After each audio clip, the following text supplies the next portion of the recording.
안녕하세요. 대치동 빅마우스입니다. 이번 영상에서는 모의고사에 대한 말씀을 좀 드려보려고 합니다.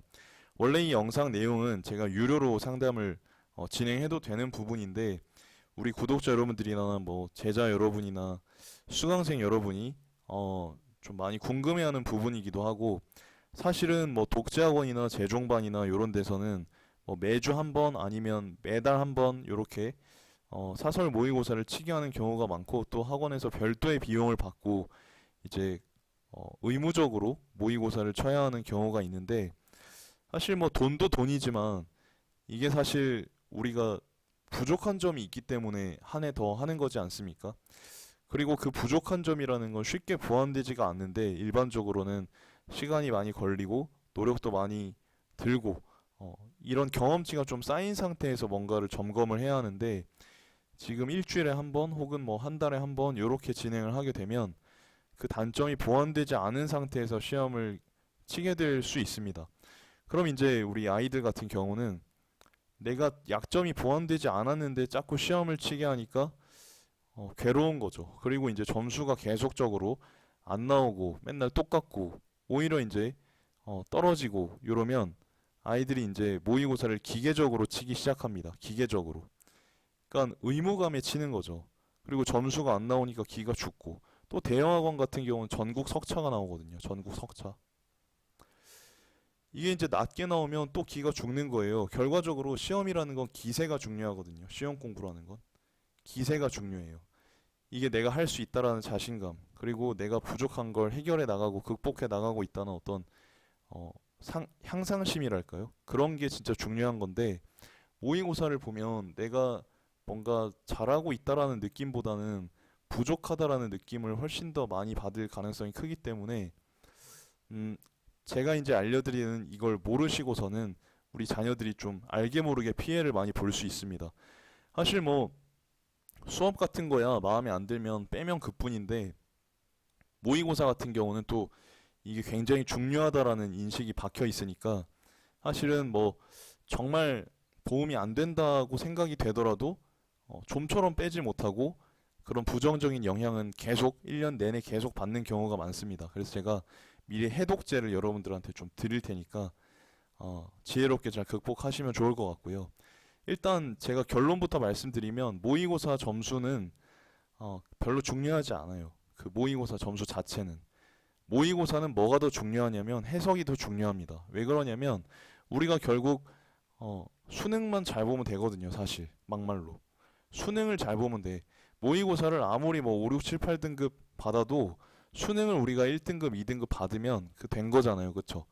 그러면 결과적으로 수능을 잘 보기 위해서 이 모의고사를 활용을 해야 된다는 건데 우리는 지금 주객이 전도됐습니다. 수능도 중요하지만 모의고사도 중요하다. 인데 그 중요하다라는 정도가 도를 좀 넘어요. 그래서 우리 학부모님들께서 아이들이 이제 6평, 9평을 잘 못 보면 정말 열심히 한 친구인데도 불구하고 뭡니까? 너는 공부를 제대로 안 했구나. 너는 공부를 열심히 안 했구나. 이런 식으로 매도하시게 됩니다. 그러면 이게 수능은 대학은 둘째 치고라도 부모 자식 간의 어떤 관계가 틀어지게 되고 여러분들께서는 돌이킬 수 없는 상처를 몇 년 동안 그 상처로 인한 고통을 몇 년 동안 겪으셔야 될 수 있어요. 이게 생각보다 굉장히 중요한 거니까 끝까지 잘 들어주시고 제가 사실 유료 정보를 여러분들께 말씀드리면서 요구하는 건 하나입니다. 뭐 사실 뭐 좋아요를 하시거나 구독을 해주시면 전 감사하죠.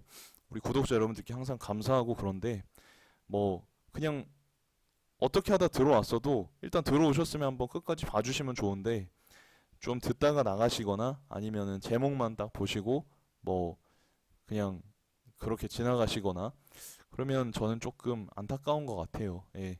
뭐 가셔도 되죠. 가셔도 되는데 이제 좋은 정보들을 얻지 못하시니까. 음.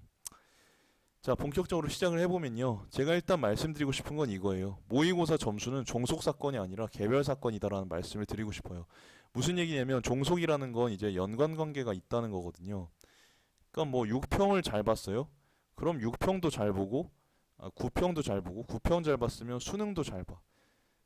그러니까 이게 연결돼 있는 게 종속 사건이라고 보시면 되고 6평을 잘 못 봤어도 9평을 잘 못 봤어도 수능을 잘 볼 수 있다. 이렇게 생각하는 게 개별 사건입니다. 독립 사건입니다. 그러니까 6평을 잘 본다고 해서 수능을 잘 본다는 보장이 없고요. 또 9평을 잘 본다고 해서 수능을 잘 본다는 보장이 없는데 우리 학부모님들과 수험생들은 여기에 집착을 많이 하시는 것 같아요. 그래서 6평 성적이 안 나오거나 9평 성적이 잘 안 나온다고 하면 굉장히 불안해하고 걱정을 하고 또 하던 공부를 잘 못하고 이러면서 또 몇 주를 허비하게 되고 예, 그런 것들은 우리가 미리 좀 차단을 해야 될 필요가 있습니다. 수능만 잘 보면 돼요. 그러니까 6평 점수가 안 나왔다거나 9평 점수가 안 나왔다거나 그거에 연연할 필요는 없어요. 다만 이런 건 있죠. 우리가 뒤에서도 말씀을 드리겠지만 부족한 부분이 극복되고 있느냐 이건 체크를 하셔야 되고 그리고 이제 어쨌든 점수는 잘 몰라도 상승 흐름을 그리고 있는지 아니면 상승했다가 떨어지고 있는지 아니면 뭐 떨어졌다가 오르고 있는지 이런 흐름 같은 건 좀 체크할 필요가 있겠죠. 예. 왜냐면 이 흐름을 가지고 동기부여에 활용할 수 있기 때문에 그렇습니다. 근데 동기부여 이외에 어, 뭔가 필요 이상으로 뭐 이 시험에다 의미를 부여하거나 이럴 필요는 전혀 없다는 말씀입니다. 그래서 2번 같은 경우도 1번하고 일맥상통하는 내용인데 6평, 9평을 잘 보면 수능도 잘 볼까? 전혀 아닙니다. 그럴 수도 있고 아닐 수도 있는데 제 개인적으로는 뭐 연관관계가 없다고 생각을 해요, 딱히. 네, 실제로 이제 어떤 친구들 같은 경우는 6평을 아주 망치고 9평을 아주 망치고 수능을 대박 나는 경우가 꽤 있습니다. 사실은 꽤 있어요. 그리고 6평을 아주 잘 보고 9평을 아주 잘 보고 수능을 완전히 망하고 이런 경우도 있습니다. 그래서 여기에 대해서 너무 의미 부여를 과도하게 하실 필요가 없다. 뭐 자녀가 만약에 6평, 9평을 잘 못 봤다. 그냥 격려해 주십시오. 그리고 끝까지 해서 수능 때는 좀 더 수능 때는 점수를 잘 받았으면 좋겠다. 혹은 네가 하는 대로 그냥 지금처럼 열심히 했으면 좋겠다. 혹은 6평, 9평 때 부족한 점을 좀 보완을 해보면 어떻겠느냐. 이렇게 말씀하시면 좋고 그게 아니라 이제 뭐 너는 왜 그동안 뭐 했냐. 그래서 되겠냐. 이런 식으로 말씀하시면 안 됩니다. 학부모님들께 말씀드리면. 그리고 우리 자녀분들도 부모님들이 만약에 불안해한다고 했을 때는 좀 달래주시고 어떻게 내가 이런 부분들을 극복해 나갈 것인지를 좀 구체적이고 자세하게 말씀드려서 부모님들을 좀 안심시켜 주실 필요가 있습니다. 결과적으로 수험이라는 건 여러분들과 부모님 간의 합이 잘 맞으면 맞을수록 유리하기 때문에 부모님이 든든한 후원자잖아요. 같은 편이거든요. 그래서 척을 지지 마시고 보통 이제 점수가 안 나온다 그러면 부모님이랑 얘기를 안 해요. 그러거나 뭐 부모님이 공부 얘기를 했을 때 굉장히 예민하고 날카롭게 반응하는 경우가 있는데 그런 것보다는 좀 오픈을 하고 어떻게 대비를 해야 되겠다 하겠다 말씀드리면 좋을 것 같습니다. 그리고 이제 평가원 점수가 잘 나올 수 있죠. 잘 나오면 일단 뭐 기뻐하십시오. 예, 이거는 축하할 일입니다. 일단 그렇기는 하지만 아무 의미가 없어요. 앞에서 말씀드렸다시피 뭐 평가원 모의고사 점수 가지고 대학 갈 게 아닙니다. 그렇기 때문에 뭐 한 해 더 뭐 재수하거나 N수를 한다고 하면 재종반이나 이런 데 들어가는 데는 도움이 될 수 있겠지만 뭐 그게 우리의 목표는 아니잖아요. 그냥 올해 끝낼 거기 때문에 딱히 의미 부여하지 마시고 다만 이제 여기 잘 나왔다고 하더라도 분명히 부족한 점이 있을 거예요. 뭐 만점이 아닌 이상 부족한 점을 찾으시면 됩니다. 그리고 잘한 점은 칭찬해 주시면 됩니다.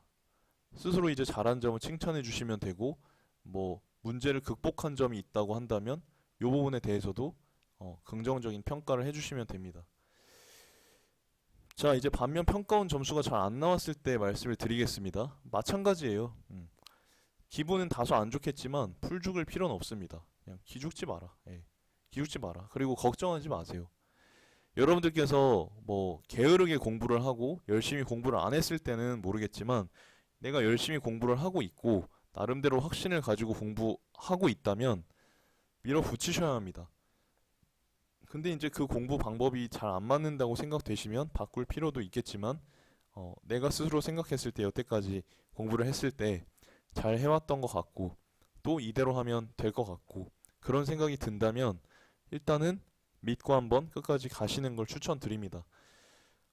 취해야 될 행동은 똑같아요. 예, 평가원 점수가 안 나왔다고 하더라도 부족한 점 체크해야 되고, 그리고 잘 못 봤더라도 분명히 그 중에 잘한 점이 있을 겁니다. 그걸 찾으셔야 하고, 그럼 극복한 점 또 찾아야 되겠죠. 극복한 점도 분명히 있긴 있을 거예요.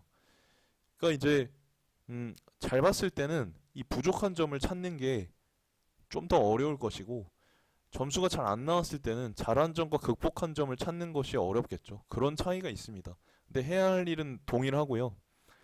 어, 그리고 잘 나왔을 땐 부족한 점을 꼭 이렇게 생각하는 게 괴롭겠지만 이걸 체크해야 되고, 점수가 잘 안 나왔을 때 잘한 점과 극복한 점을 생각하려 하면 또 이것도 괴롭거든요. 이것도 잘 하셔야 될 필요가 있습니다. 그리고 이제 모의고사를 봤을 때 점수보다 더 중요한 것은 약점이 보완되고 있는지, 그리고 본인의 공부 방법이 옳게 되고 있는지, 이걸 체크하시면 돼요.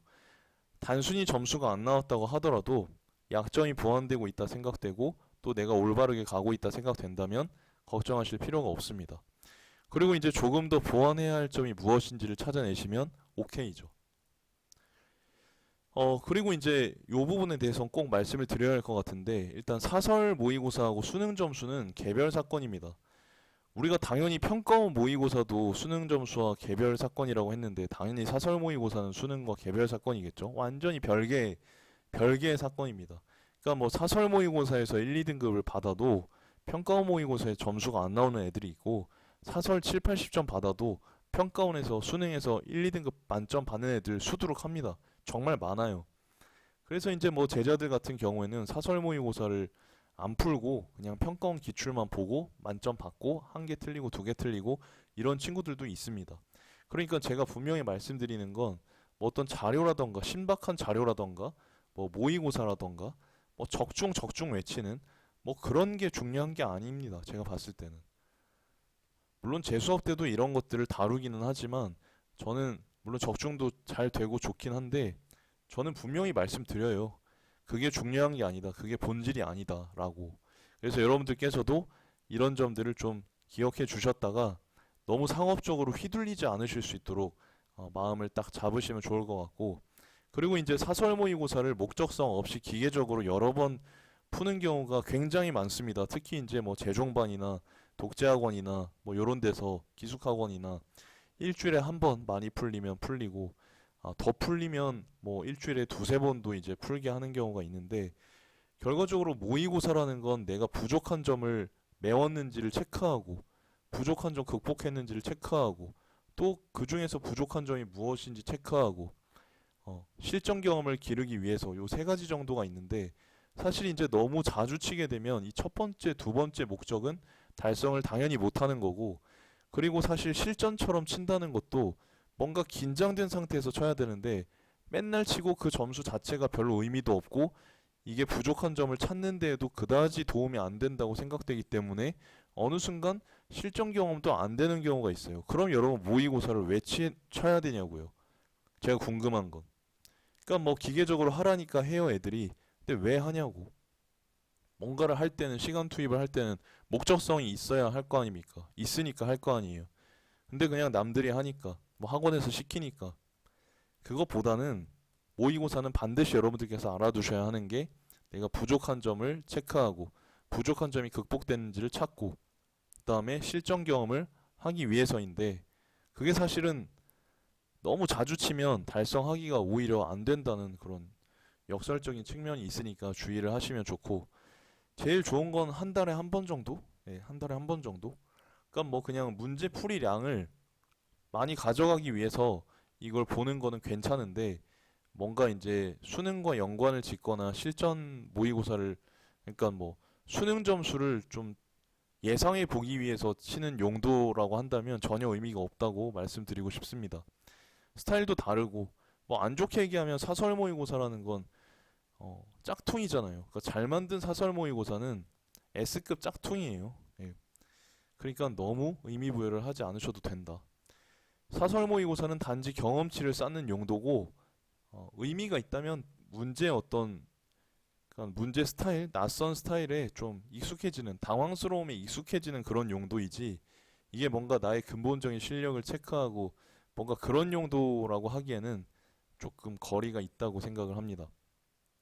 따라서 학원에서 이제 뭐 친다고 하면 뭐 거부할 필요는 없습니다. 거부하신다고 하면 뭐 하면 좋고요, 사실. 그걸 모아놨다가 7, 8월 달에 그냥 문제풀이 용도로 몰아서 풀거나 약점을 위주로 풀면 좋습니다. 그렇게 활용하는 게 훨씬 좋거든요. 근데 지금 뭔가 안 갖춰진 상태에서 하루에 몇 시간씩 투입을 해서 공부 흐름을 깨면서 그걸 본다? 그건 그렇게 좋은 전략은 아닙니다. 그리고 이제 거기서 더 문제가 될 수 있는 건 그 모의고사 점수를 신경을 쓰게 되면 그 모의고사를 잘 보기 위해서 공부 플랜을 세우거든요. 근데 이게 수능을 위한 장기 플랜으로 가야 하는데 모의고사를 잘 보기 위해서 모의고사를 위한 공부를 하게 되면 여러분들한테 굉장히 독이 되고 실이 될 수 있으니까 주의하셔야 됩니다. 그러니까 사실 공부라는 건 뭐 전략 싸움이거든요, 사실. 음. 자, 그리고 다시 이제 평가원 시험으로 돌아와서 여러분들께서 6평이나 9평을 잘 보기 위한 계획을 세우지 않으셨으면 좋겠어요. 연장선입니다. 방금 전에 말씀드렸던 거랑. 그러니까 6평을 잘 보기 위해서 뭐 D30 전략을 짜는 친구들이 있고 뭐 9평을 잘 보기 위해서 뭐 D50 전략을 짜는 친구들이 있어요. 그런데 이렇게 되면 이제 지나치게 단기적인 계획을 세우게 되거든요. 그리고 사실 6월 평가 보는 그 즈음에는 여러분들께서 이론을 1회독이나 많이 한 친구들은 2회독 정도, 3회독 정도 겨우 한 상태일 텐데 이 1회독, 2회독 한 걸 뭔가 이제 요 D30대 다 하려고 하면 계획의 어떤 일관성이나 흐름 같은 게 깨져버립니다. 9평 때도 마찬가지예요. 분명히 6평 끝나고 7월달, 8월달에는 수능을 위한 장기적인 플랜을 세워서 진행을 하게 될 텐데 이제 괜히 9평이 다가온다 의식이 되면 7월달부터 이제 9평을 위한 공부를 하게 돼요. 그렇게 치면 7월, 8월 때부터 실전 모의고사를 막 치는 게 당연한 일이 돼버립니다. 그러니까 7월달, 8월달까지도 제 생각엔 모의고사를 실전적으로 막 할 필요는 별로 없고 그냥 문제풀이량을 많이 쌓으면 되거든요. 그리고 찬바람 불 때 9월, 10월달 2달 정도 모의고사를 좀 일주일에 2번 정도, 한 번, 2번 정도 보면 충분한데 이게 9월 평가, 6월 평가를 잘 보기 위해서 이런 마음을 먹어버리면 5월 달부터도 실전 모의고사를 막 엄청나게 봐버릴 수도 있고 9월 평가를 위해서 7월 달, 8월 달에 실전 모의고사를 왕창 봐버릴 수 있어.